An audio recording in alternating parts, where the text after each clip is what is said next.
guaranteed na hands-on ang gagawin natin. Yeah. So, bawat isa sa inyo, you will have an access sa mga GUI nito. And Yes. take note, GUI-based tayo. We will teach you some CLI commands, pero hindi namin kayo pahihirapan dito. Yes, I-configure natin itong mga network brands na to gamit yung GUI. Ito, coach, maganda. Oh, mukhang interesting, coach, ah. Hands-on config po ba? Ay, napakagandang topic, coach, niyan, ah. Coach, baka naman nagpapa-enroll ka ng Nextstack tapos wala kang equipment. Iyon. Meron ka bang equipment, coach? Coach, siguro, Nasaan ba yung equipment nasa mo? ba yung mga equipment natin? Meron ba Yan. tayong equipment? Meron ba tayo? Yan. So, makikita nyo, mga ka-students. So ito, mga students, Yeah. nasa harap nyo yung equipment na gagamitin natin. Guaranteed na hands-on ang gagawin natin. Yeah. So, bawat isa sa inyo, you will have an access sa mga GUI nito. And Yes. take note, GUI-based tayo.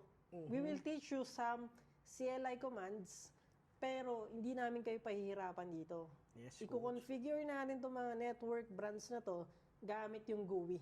Yes, Diba? coach. Diba, coach? Oo, coach. Oh, malaking benefit sa mga ka-students natin. No? So, makikita nyo yung mga brand natin dito. Isa common talaga, na which is ginagamit talaga natin sa mga Yes. enterprise, even small. Coach, maganda. Halos, hindi ko nga alam paano natin napagsama-sama itong mga to eh. Di Yes, ba? yes. Mamaya, coach, sabihin natin yung price ng enrollment. So, Yeah. eto, magkano ba to? Itong PepLink, bigyan ko kayo ng idea. So, magkano yung mga equipment na ginagamit namin dito sa Nextstack? Coach, bigay ka ng ballpark ng PepLink.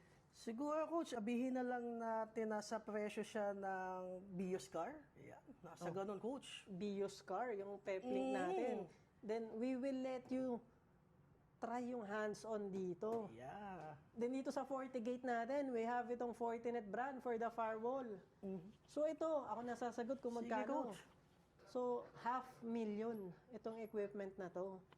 So, nakita nyo guys, yung mga investment namin dito sa Nextstack is we will let you try itong mga enterprise brands. Kaya ang title ng course namin is Enterprise Networking. It's because the equipments that we are going to use are all enterprise-based. Tama, coach. Hindi to yung ginagamit sa mga small office, home office, sa mga small businesses.